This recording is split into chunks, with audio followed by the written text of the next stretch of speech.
প্রিয় প্রাথমিক শিক্ষক নিয়োগ এবং 19তম নিবন্ধন সহ সকল সরকারি চাকরি প্রত্যাশীগণ আসসালামু আলাইকুম।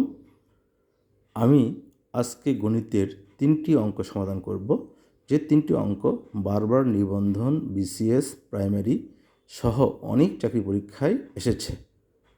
এভাবে আমি নিয়মিতভাবে ক্লাস দিয়ে যাব। যদি ভিডিওটিকে ভালো লেগে থাকে তাহলে মিজান ম্যাথ একাডেমি ইউটিউব চ্যানেলকে সাবস্ক্রাইব করবেন এবং এমডি মিজানুর রহমান ফেসবুক পেজকে ফলো দিয়ে সাথে থাকবেন। তাহলে ক্লাস শুরু করা যাক। কোনো বৃত্তের যে কোনো একটি চাপের কেন্দ্রস্থ কোণ 30 ডিগ্রি হলে ওই বৃত্তচাপের বৃত্তস্থ কোণের পূরক কোণের মান কত? অঙ্কটি মোস্ট ইম্পর্টেন্ট। এটি অনেকবার বিসিএস প্রাইমারি নিবন্ধন পরীক্ষায় এসেছে। কীভাবে করা যায়? তাহলে বলেছে কেন্দ্রস্থ কোণ 30 ডিগ্রি হলে বৃত্তচাপের বৃত্তস্থ কোণের পূরক কোণের মান কত? তাহলে বৃত্তস্থ কোণ কত হবে?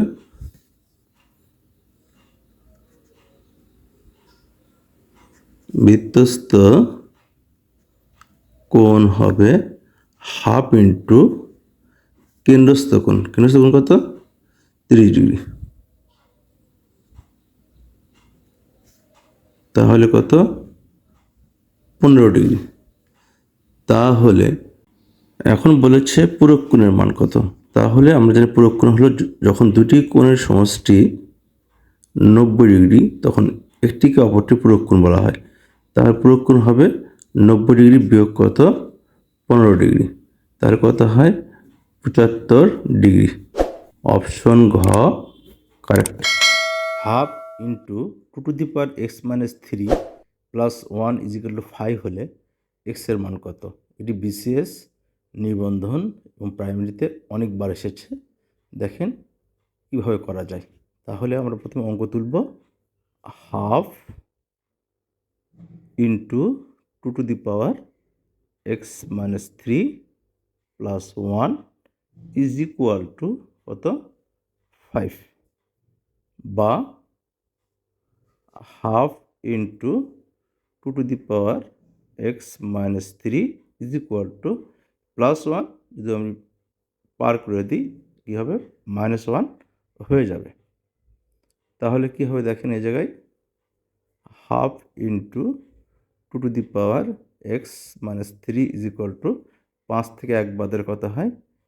4 হয়, বা 2 to the power x minus 3 is equal to হাফটা এদিকে গুণ হয়ে যাবে, 2 হয়ে যাবে, 4 ইন্টু 2, বা 2 to the power x minus 3 is equal to 4 2 8, বা 2 to the power x minus 3 is equal to 2 cube মানে 8। এখন when base are equal power must be equal. মোট কথা যখন ভিত্তি সমান হবে তখন শক্তিও সমান হবে বা ঘাত সমান হবে।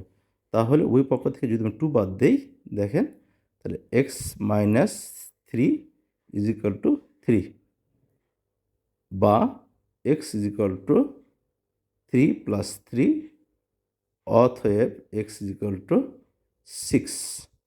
তাহলে x এর মান হবে 6। অপশন ঘ কারেক্ট। বৃত্তের ব্যাসার্ধ দ্বিগুণ করলে ক্ষেত্রফল কত গুণ বৃদ্ধি পাবে? তাহলে এই দ্বিগুণ, 3 গুণ, 4 গুণ, 5 গুণ, 6 গুণ, 7 গুণ, আরও যেটাই বলুক, যে গুণ থাকবে ব্যাসার্ধ তাকে যদি আমরা বর্গ করি তাহলে ক্ষেত্রফল তত গুণ বৃদ্ধি পাবে। যেহেতু এখানে বৃদ্ধি পেয়েছে কয় গুণ? দ্বিগুণ। এই যদি আমরা বর্গ করি তাহলে বৃদ্ধি পাবে কত গুণ? 2 2 4 গুণ বৃদ্ধি পাবে। শর্ট ট্রিক্সে এই ধরনের একটি অঙ্ক পরীক্ষায় বারবার আসে। অপশন ঘ কারেক্ট। এই 3টি অঙ্ক যদি বুঝতে সমস্যা হয় তাহলে কমেন্টে সমস্যার কথা লিখবেন। আর যদি ভালো লেগে থাকে তাহলে চ্যানেলকে সাবস্ক্রাইব করবেন এবং আমার এই ফেসবুক পেজকে ফলো দিয়ে সাথে থাকবেন। এই বলে এখানেই শেষ করছি। আল্লাহ হাফেজ।